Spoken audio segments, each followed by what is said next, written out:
大家晚上好啊！今晚呢，我想同大家分享啲咩餸呢？個詞本好乾淨係咪？嗱，今晚呢，我就想同大家分享呢，就係一個其實好簡單，但係又覺得好多人覺得呢，就做得唔好嘅一個菜式，就係乜嘢呢？就係西蘭花炒蝦球啊！咁啊，一理通啊，百理明啊！我相信大家睇完呢個之後呢，應該呢個係西芹炒蝦球，應該都唔難到大家㗎，係咪？嗱，咁啊，我就先係我啲葱同埋西蘭花呢就浸咗一陣嘅，咁我先拎起佢先啦，跟住然之後呢，我擺好個陣先擺好個陣之後呢，就同大家分享點樣處理啲蝦。嗱，點解我話要處理啲蝦呢？咁樣因為呢，我嗰啲蝦呢就係冰鮮蝦嚟嘅。大家如果有跟開我嘅都知道我最出名嗰條滑蛋蝦仁咁啊用嘅係冰鮮蝦。咁我就中意用本地嘅冰鮮蝦嘅。嗱，隻都好靚㗎。咁啊，而且都唔貴。之前呢，過年之前呢，都仲賣緊40蚊一斤嘅，而家呢，就賣到48蚊一斤。但係48蚊我都覺得好正嘅。嗱，大家睇下。咁呢，買呢個冰鮮蝦翻嚟呢，就可以，如果大家唔即係用嘅話，可以即刻放落雪櫃，就急凍咗佢。跟住然之後到用嗰陣時，就先攞翻出嚟。其實我呢個急凍呢個冰鮮蝦呢，我就已經係買咗成差唔多1個月㗎啦。咁但係大家可以睇到嘅，保持得好靚嘅。咁點樣睇呢隻？其實呢啲蝦呢，就係普通嘅海蝦嚟嘅啫。咁啊，香港最出名嘅海產啦，蝦類啊更加非常之豐富啦咁樣。所以呢，我自己個人呢，就會係買多啲本地嘅冰鮮蝦嘅。咁而且佢個蝦味係比呢個係急凍嘅蝦仁呢，會係更加強烈。而且仲有一樣嘢就係新鮮度爭好遠啊嘛，仲更加重要嘅就係其實佢係平過急凍蝦㗎。譬如話你買急凍虎蝦咁樣計中 size 啦，即係中 size 就同呢度差唔多啦講緊嘅已經係成50-60蚊一磅。通常都係400克到300零克到一包，跟住40幾蚊嘅咁所以呢，無論喺各個方面嘅考慮呢，咁其實呢，我就非常之建議大家呢，就係買本地嘅冰鮮蝦，唔貴，48蚊，有2種揀嘅，一種呢就厚殼啲嘅，呢種呢就薄殼啲嘅 ，OK 咁最多翻嚟就處理個程序就多少少啫 ，OK 得唔得除咗係呢個係即係冰鮮蝦之外呢，咁西蘭花少不免啦。嗱，咁呢個呢就15蚊2隻，咁而家街市啲西蘭花唔知做咩咁平呢？當然百佳嘅話呢就13個93隻，仲平。跟住然之後葱呢一紮，葱我都浸咗噶啦，咁其實好乾淨噶啦，而家突然間我要切嗰陣時候呢，就大家有啲人呢，就唔好再質疑，哇！你啲葱咁唔乾淨 ，OK？ 跟住薑啦，係咁多啦，冇啦。咁如果大家呢，即係講究啲嘅話呢，咁其實就可以係乜嘢呢？就可以呢，可以係加呢個甘筍啦，同埋韭黃嘅通常呢，粵菜呢。港菜咧即係唔好講菜啦，其實就講緊粵菜啦。粵菜如果高級少少嘅話，通常就會係加呢個韭黃同埋甘筍啦。除咗點色點綴個色彩之外咧，亦都可以係令到佢咧嗰個味道又提升咗少少嘅。嗱，咁今日我自己普通家廚啫，咁所以我就咁薑同葱就 OK 㗎啦。咁薑同葱咧係我哋家廚一個非常之重要嘅原材料啊。好啦，咁呢個時候咧。我哋就剝蝦啦，剝蝦咧就好簡單嘅啫。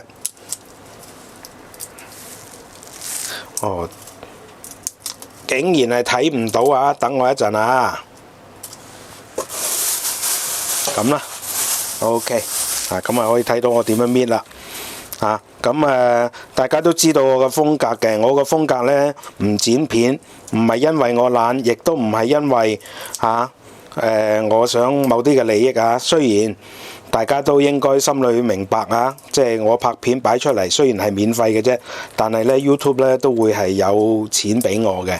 OK， 咁啊嗱，咁啊好簡單嘅啫。嗱，搣蝦咧就先搣咗個蝦頭啦，跟住然之後咧喺側邊個裙邊，即係喺個腳邊咧就打橫咁搣出嚟咧，咁嗰啲蝦咧就好乾淨噶啦。咁呢嗰啲殼咧亦都好容易搣嘅。OK。跟住然之後一掹嗰條尾，咁啊出咗嚟，咁大家見到我咧都保持得好完整嘅嚇。咁啊講翻先頭啦，咁啊點解我唔中意剪片呢？亦都點解係即係我啲片會咁長呢？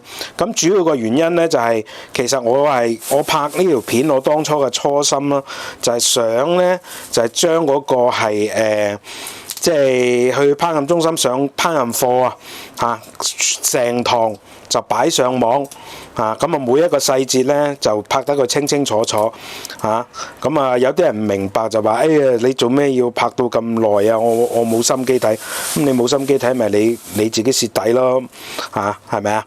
咁咧就你上堂嗰陣時，你可唔可以同老師講？喂，老師你可唔可以快啊？喂，大佬人手就係咁耐㗎啦，我冇抌時間㗎，係咪？啱唔啱？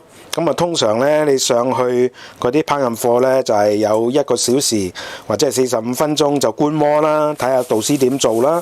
跟住然之後45分鐘或者1個鐘頭咧，就自己去即係去實習啦咁樣。咁通常就係咁嘅程序嘅，咁啊你自己實習嘅，咁啊你自己中意點實習都得啦，係咪？咁但係如果係導師要做個示範嘅話，咁啊通常咧話真係好多高喎，咁咧通常咧都會做晒成個過程俾大家睇，就唔會好似電視咁，因為時間關係，我哋已經醃好咗一兜啦咁樣 ，OK 就唔會有呢啲事發生嘅。嗱咁呢隻其實都接近中蝦嘅 size 㗎啦 ，OK。咁呢隻蝦呢，其實好多嘅雲吞麵鋪呢都會用到嘅，咁好巨型下㗎，咁1斤大概都係20隻到嘅啫。咁我貪佢乜嘢呢？新型適中啊，炒蝦球又得，炒美極蝦大家都見過啦，咁炒呢個滑蛋蝦仁又見過啦，係咪？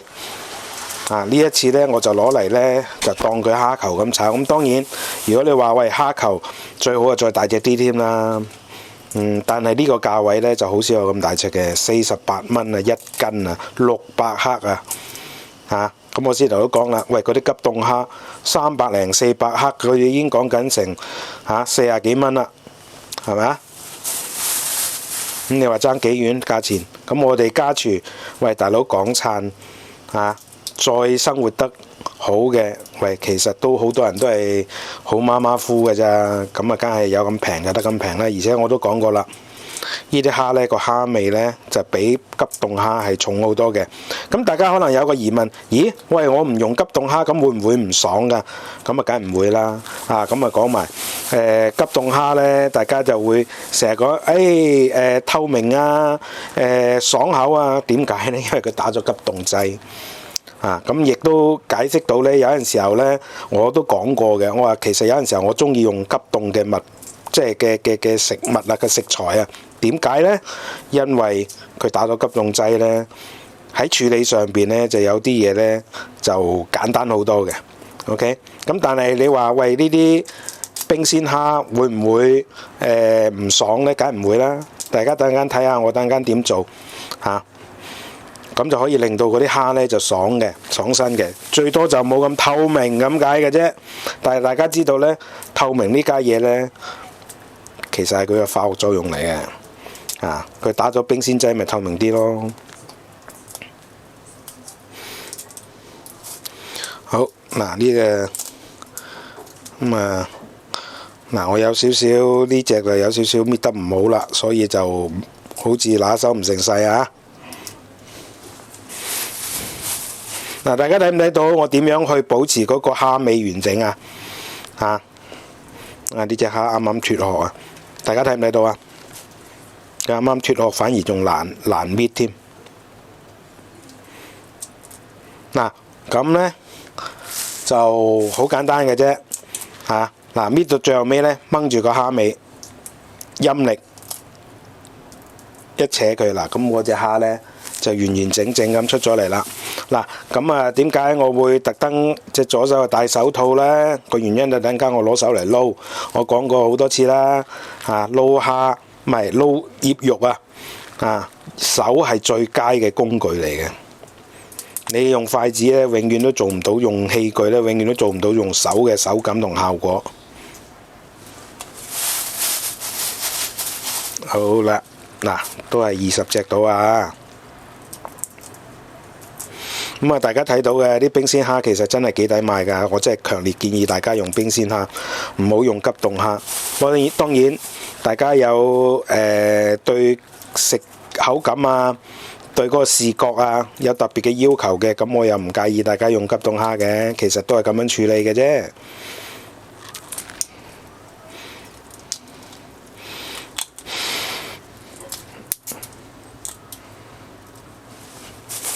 咁啊，我就盡量快手少少啦，唔希望阻大家時間啦。不過我俾大家睇嘅就係，大家可以重複睇下我到底點樣剝蝦嚇。咁啊，話我尋尾都係咁講噶啦。咁啊，驚住大家睇唔明啊！搣蝦呢係由側邊個裙邊搣起呢，就簡單快捷好多嘅。OK。一扭斷個蝦頭喺邊邊一扯，咁就一邊噶啦。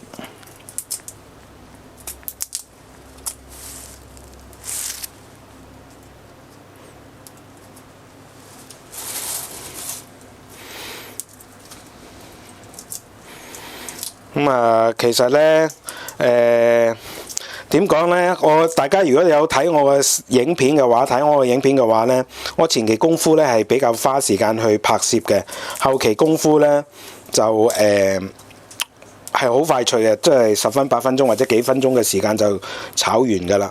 咁啊，有啲人就嫌我即係長氣啦，嫌我片長啦。其實我都係嗰個宗旨啦。咁既然我都係要搬嗰個上堂嗰個形式上嚟呢個影片上邊網上，咁我自然呢就要俾大家一個好成比例嘅一個即係時間啊，製作時間啊。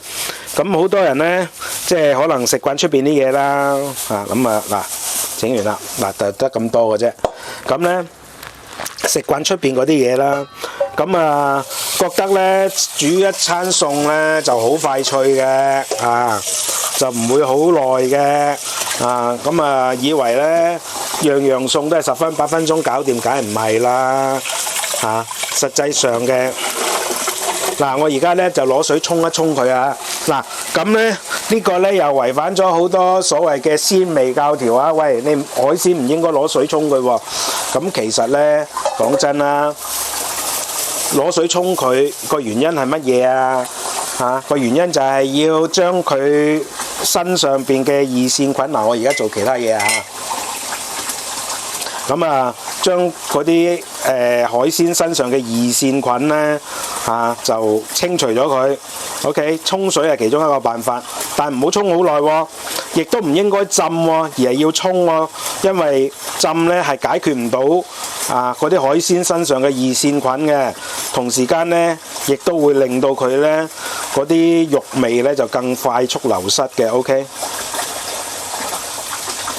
咁呢啲呢，大家應該要即係有個基本嘅概念沖水同埋係即係所謂嘅啤水啦同浸水呢係兩件事嚟嘅。OK。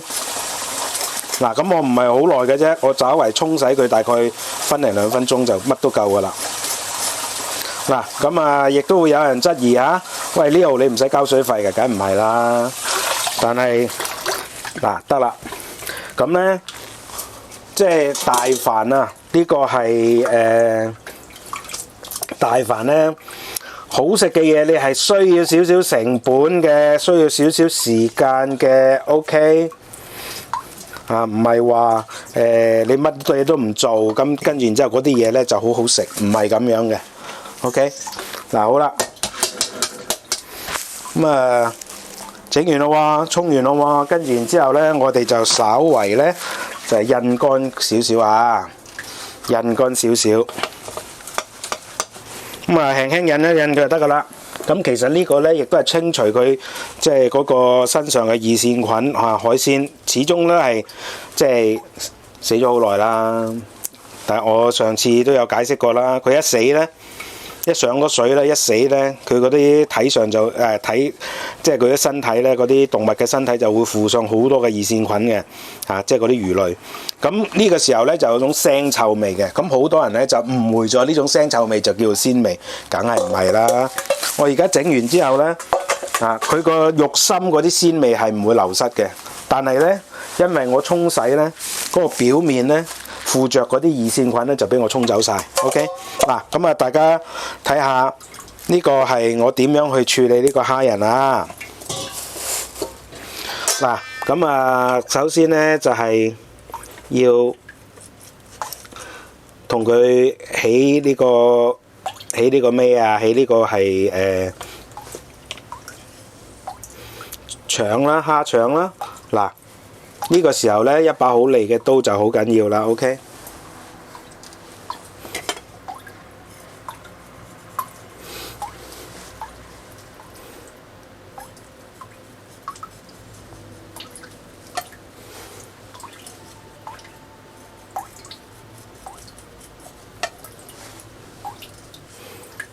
今日啲蝦其實都有少少細喎，冇我之前用嗰啲咁大隻。咁啊唔算蝦球啦嚇，今日炒蝦仁啦。OK， 但係整個過程咧都係大同小異嘅啫。咁啊大家無需要係太過介意到底隻蝦有幾大啊。嗱，咁啊大家睇下。我咧利用嗰個手指咧就攀直嗰隻蝦身啦，跟住然之後攞刀咧輕輕界一界，輕輕咁就得噶啦。咁等間咧我就好容易去挑嗰條腸出嚟嘅。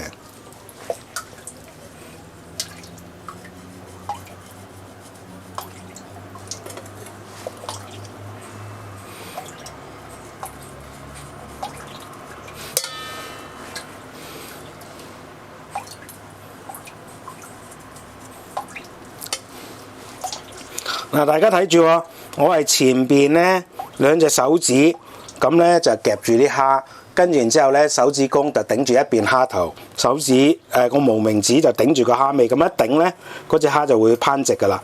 咁咧呢個時候咧我哋落刀咧去界咧，咁就方便好多噶啦。嗱，大家咧千祈唔好諗住就手，所以咧就用戒刀啊。戒刀反而咧，我哋係乜嘢咧？冇咗個手感，好容易戒親手。大家記住啊！包括埋我阿媽，佢好中意用戒刀整蝦嘅。我有陣時候睇見佢都牙煙啊，真係。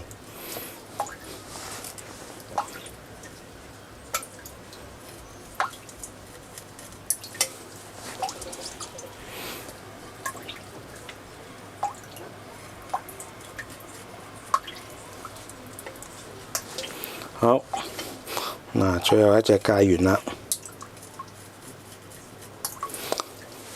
你攞把大刀咧，反而係即係嗰個控制仲要好一啲。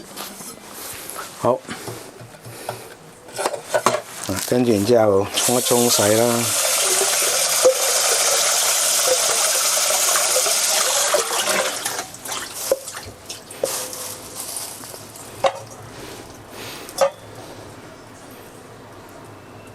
嗱，睇下睇下，咁啊整完之後咧就好簡單嘅。嗱，啲蝦俾我湯嗰陣時咧，已經嗰啲腸已經係湯爛咗。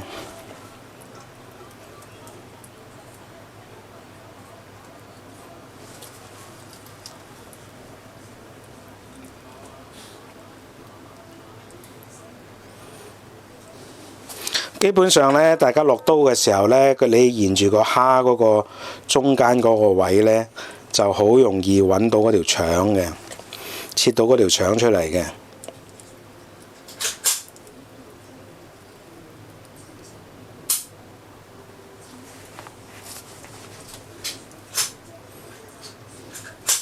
嗱，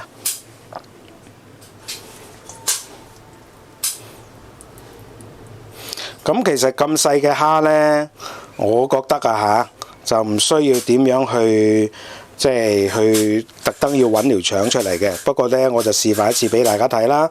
咁如果係中蝦，即係大隻少少嘅蝦呢，咁當然要整到條腸啦。如果係龍蝦嗰啲就更加自然啦，係嘛？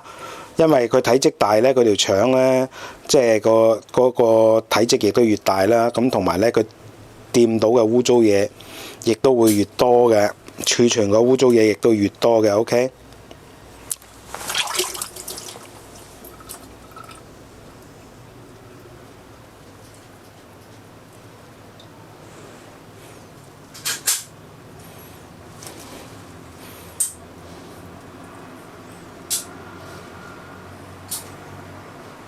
嗱，呢啲呢就真係手作功夫嚟嘅。咁好多人又嫌唔衞生啦，又嫌慢啦但係好多人呢，佢冇想像得到，即係佢哋平時負責食嘅啫嘛。佢冇想像得到呢一樣美味衞生，唔會食肚餓人嘅一味佳肴其實呢都頗花時間㗎。咁嗱，呢一段即係咁嘅對話呢。即係我應該又有人話我多廢話，但係我只係想講一句，大家真係叫咩即係食米唔知米貴即係粒粒皆辛苦即係唔知道農夫嗰種辛苦法，亦都唔知道負責食嗰啲，亦都唔知道呢係即係。喺廚房負責煮嗰個呢，其實呢好多功夫，你食就10分8分鐘嘅事，但係做呢可能做幾個鐘㗎。咁我之前都講過啦，尤其是你係做海味嘅話，你係更加自然添。咁我而家呢，主要唔係因為我想講嘢我講嘢呢係唔想個 dead air 太多啫。同埋呢可以嘅話，我諗到啲乜嘢可以介紹嘅技巧呢，我就説明一下。OK。有啲腸其實好瘦嘅，你唔挑佢都冇所謂嘅。尤其時候呢，即係有啲蝦呢，其實你去到個街市賣呢，其實佢已經餓咗好耐㗎啦。佢餓咗好耐嘅話呢，其實佢啲排泄物都即係搞得七七八八㗎啦。好嗱，咁沖完啦，跟住然之後，先留個實唉，嗱，你真係老人家真係嗱，咁再沖翻佢。咁呢一次呢，因為開咗啲蝦肉就唔好沖咁耐啦。如果唔係就真係沖走啲鮮味啦。OK。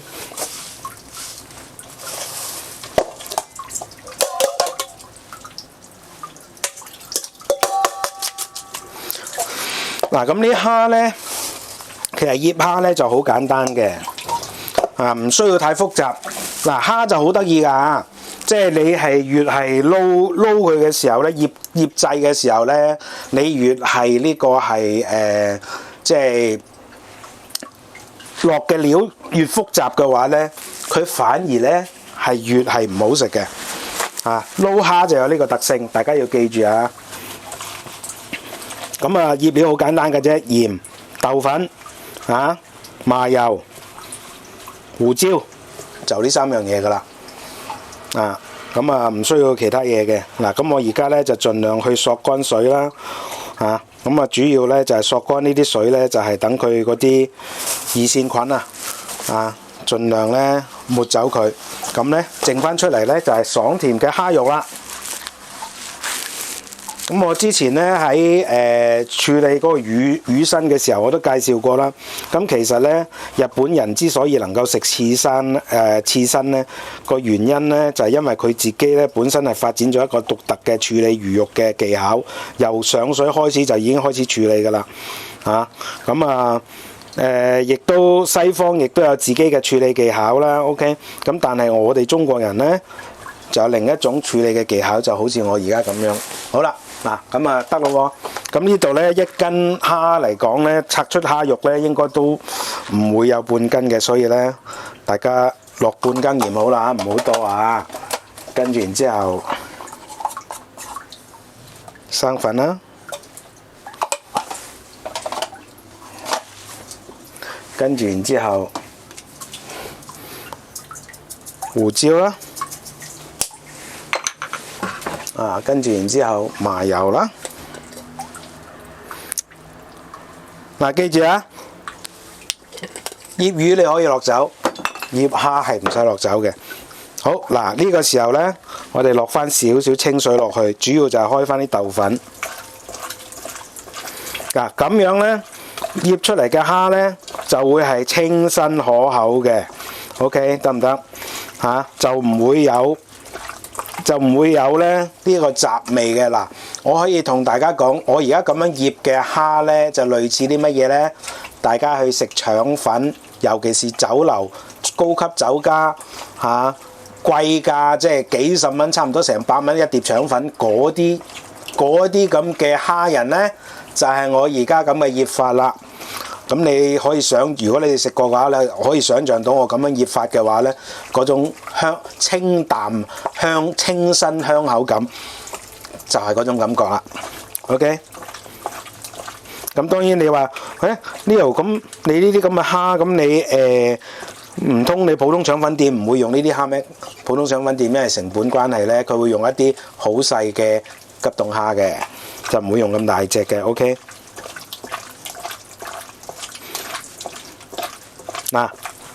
咁撈兩撈搞掂啦喎，跟然之後落少少油，風油，咁等佢等陣間咧好煎啲，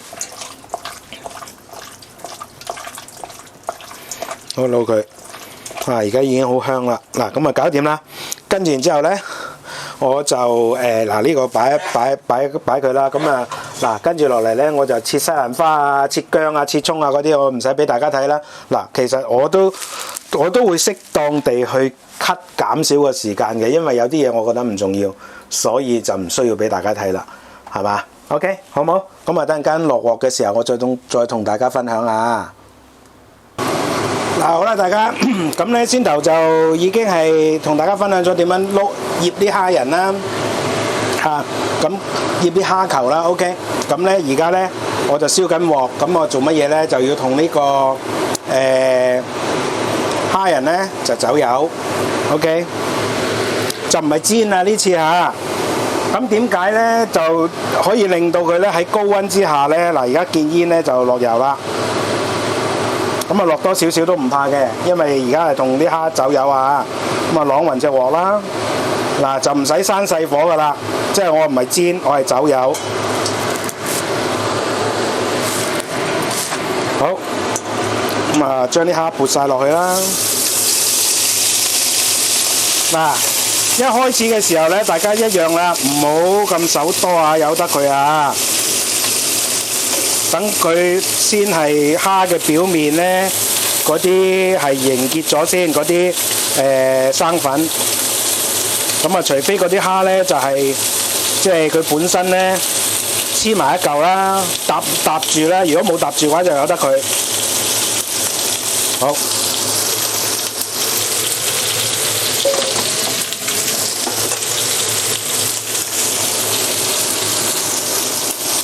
喐隻鑊就等嗰啲油咧，就喺個邊邊，即係嗰啲蝦嘅邊邊嗰啲位咧，都可以掂到啲油。咁點解要用走油而唔係要用煎嘅方法咧？因為咧，我哋希望咧就係快速咁樣令到佢咧表面咧嗰啲生粉係凝結咗，有種焦香感。然之後個心咧就可以係而家就可以喐得啦。個心咧就可以係保持呢個嫩滑咁通常咧，我哋要做到呢個效果嘅話，通常就係叫走油噶啦。咁走油同煎個分別喺邊就係一個大火一個細火。OK， 燒鑊咧個過程係一模一樣嘅，但係咧喺煎嘅過程咧就唔一樣嘅。OK。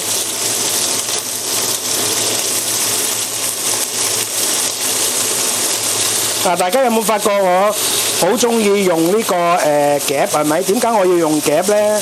個原因呢，就係因為呢呢隻鑊就唔係中式鑊，咁咧用夾呢就會比較方便啲嘅。咁今日用咗紅色呢隻短夾，點解呢？之前嗰隻長夾就爛咗，但係我今日唔記得買，所以冇辦法。你話呢排我係咪好頭暈好大頭蝦當佢係咁上下嘅時候就可以喐得㗎啦。咁啊，大家睇到嗰啲蝦咧可以喐得嘅，咁啊唔使係走油嘅話咧就唔使好耐嘅。OK。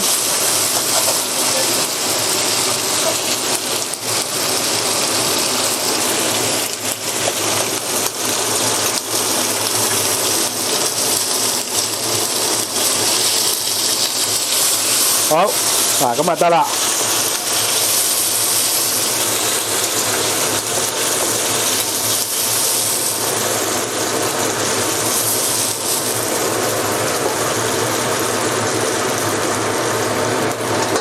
好，嗱呢個時候咧，我利用翻原來嗰隻鑊嗰啲油，我嚟做乜嘢咧？就愛嚟灼呢個西蘭花。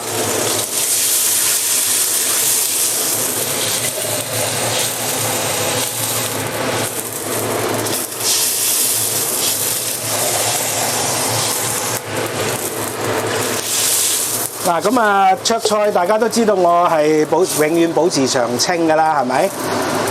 咁咧有咩辦法啊？就係預先咧喺灼菜嘅時候咧，就落呢個鹽糖味嚇，咁啊糖啊可以保持呢個葉綠素冇咁快流失嘅。咁啊雞粉咧就可以令到嗰啲即係同嗰個蘇打粉咧個作用係差唔多嘅。OK， 咁同時間咧加埋鹽咧就可以預先上味，就唔怕我哋炒菜嘅時候咧調味得不足啦。OK， 嗱咁咧就。陣間咧，我哋咧就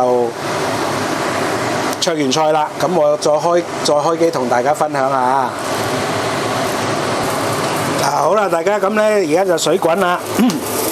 水滾之後咧，我哋就落呢個西蘭花啦。嗱，咁啊西蘭花咧，其實就好快熟㗎嚇，大家我已經講過好多次㗎啦。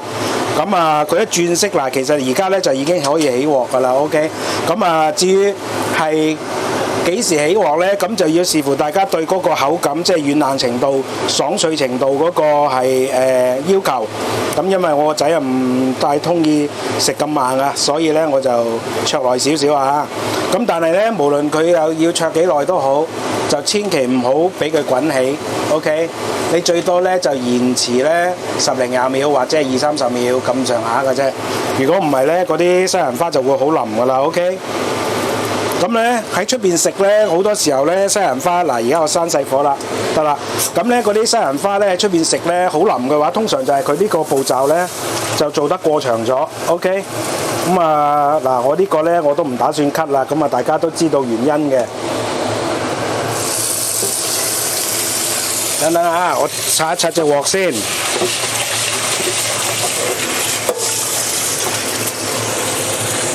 好，跟住開翻個大火，繼續燒鑊。我呢邊呢，嗱，我亦都因為單人操機就冇辦法啦。咁我呢就同嗰個西蘭花呢就撞冷水。咁點解要撞冷水呢？過冷河呢個原因呢就係要令到佢呢更加爽脆。OK。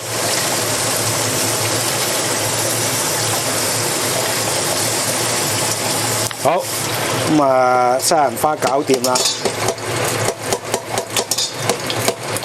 咁啊，記住係瀝乾水啊，跟住呢度咧就燒鑊燒到咁上下咧，就抹翻乾嗰隻水，即係抹翻乾嗰隻鑊啦，等佢快啲燒熱啊！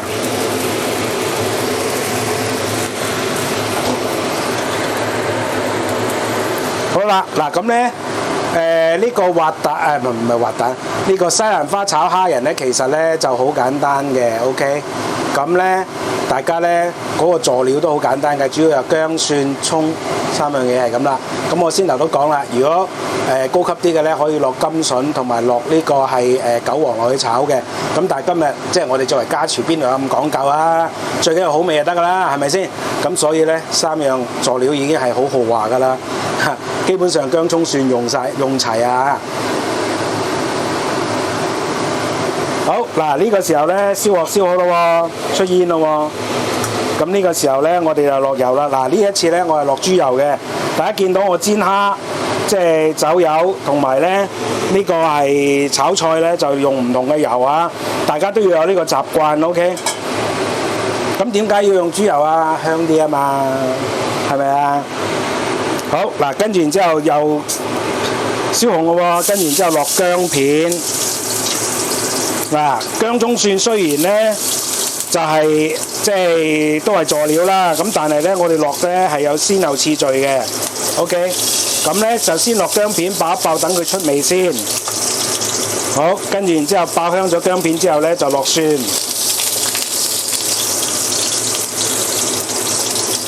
嗱，如果大家有經驗嘅話咧，你就會發覺咧咁樣落個次序，按住次序咁落咧，就會係有唔同不一樣的香氣走咗出嚟啦。跟住最後尾落葱頭，葱白嗰部分。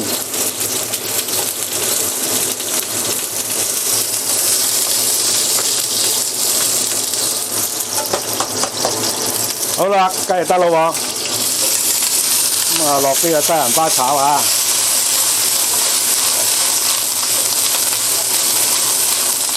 好，呢個時候咧，嗱炒兩炒之後咧，即刻要調味啦。咁呢度咧西蘭花都有成1斤嘅，所以咧我哋落咧就1羹鹽啦，1茶匙嘅鹽啦，嚇。跟住然之後1茶匙嘅糖啦，跟住然之後雞粉啦，約略啦。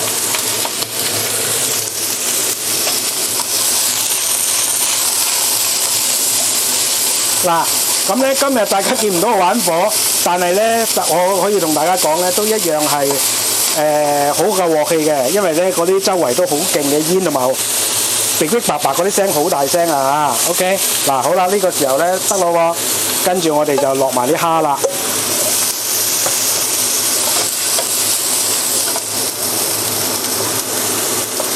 嗱喺呢個時候咧，會係有少少水出嚟嘅，咁咧我哋就要係打返個薄芡啦。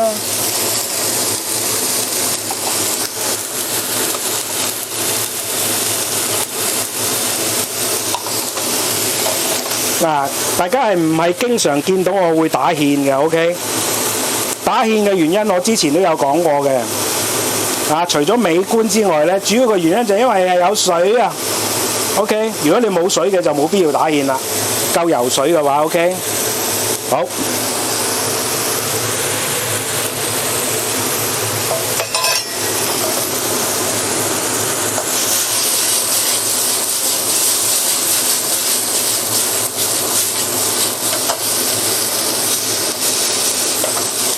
嗱，佢一出水咧就降溫降得好快嘅 ，OK。好，嗱呢個時候咧，我哋就可以將啲葱倒放埋落去啦。大家見唔見到我成日都有陣時候會用毛巾揸鑊，有陣時候唔用。個主要嘅原因就係因為我講過好多次，呢隻鑊咧好乞人憎，成日跣手啊。好啦，嗱呢個時候咧得咯喎，最後尾咧就做乜嘢咧？就係落少少酒，讚一讚酒。喺個鑊邊嗰度讚啊，少少得噶啦，輕輕。咁啊，大家又見到我用支細酒，因為點解咧？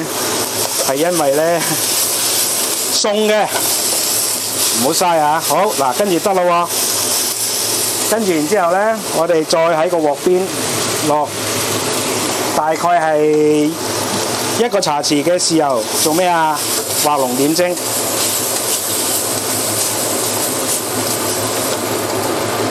好，跟住然之後搞掂，食碗麵，熄得火。嗱，呢個係西蘭花炒蝦球咧，嗰個時間係好短嘅 ，OK。咁啊，大家要注意嗰個時間啊，唔好俾個時間咧，即係炒得太耐。如果唔係嘅話咧，菜又熟老嗰頭，蝦又老嗰頭。咁啊，之前咧喺滑蛋蝦仁就成日有人即係非議一樣嘢，哇！你咁樣整咪老晒啲啲蝦仁咪唔爽咯咁。咁其實就唔係嘅，但係咧即係主要嘅原因係因為我唔想食太生啊，嗰陣時我胃唔舒服嚇。咁我冇可能，我都講過好多次，因為我要食飯我先拍片嘅 ，OK。咁但係而家咧，我呢個做法咧就可以係令到嗰個蝦仁咧就外邊咧就甘香，裏邊咧就好脆 ，OK。咁嗱，基本上咧我打咗個芡之後，其實都好少水噶啦已經。好啦，嗱咁啊，我擺一擺盤，跟住然之後做一個總結啦嚇。嗱，大家睇到嘅上一次我咪要焯水焯好耐先至嗰啲蝦先攣公嘅，係咪啊？捲埋一嚿嘅，我話捲埋一嚿就證明一定熟㗎啦。咁但係點解呢次咁短時間都可以熟嘅呢？個原因呢就係因為我用嘅唔係煎，而係用嘅係酒油 ，OK 得唔得？咁各種嘅方法都可以用嘅。同埋呢，即係我要澄清一下，即係坊間嗰個誤會啊！就係乜嘢呢？啲蝦過老呢就會唔好食啊！營養走失啊！呢啲全部都係 bullshit 嚟嘅。OK 過熟呢，主要係睇下你自己個人當其時嗰個要求咁尤其是嗱，如果你話喂豬肉啊、牛肉嗰啲過老呢，就會韌啦，係咪？但係咧蝦呢就好得意嘅喎，你過熟佢都唔會霉嘅喎，佢一樣係咁爽嘅喎。OK， 咁而要令到啲蝦全熟，你點樣去觀察呢？最主要就係睇下嗰隻蝦呢，佢有冇係捲埋一嚿。嗱，捲到呢，佢捲埋一個圓形嘅話呢，就肯定熟㗎啦。呢個係毫無疑問嘅。OK， 得唔得？其實我而家用呢個方法，同我之前用嗰個又飛水又酒油，雖然之前呢又飛水又煎，唔係酒油啊，又煎。整我搞咗好耐，先至係即係先至係佢捲埋一嚿。但係而家用嘅時間短咗 ，OK， 個原因我都解釋咗啦，係因為要保持佢裏邊嘅爽滑 ，OK， 剛剛好熟而外邊咧有種焦香感 ，OK， 得唔得？咁但係上一次咧係因為我個胃實在太過唔舒服我肚唔舒服，所以咧我就用另一種方法去做。得唔得 ？OK， 兩種方法都冇問題嘅，但係最緊要就係嗰啲蝦一定要捲埋一嚿，捲埋一嚿嘅話，即係全熟啦，咁就冇問題啦。OK， 得唔得？咁但係全熟，因為你過程手法唔一樣啊，變咗咧就係嗰個裏邊個心咧就有少少分別嘅。OK， 咁兩種方法就悉隨尊便啦。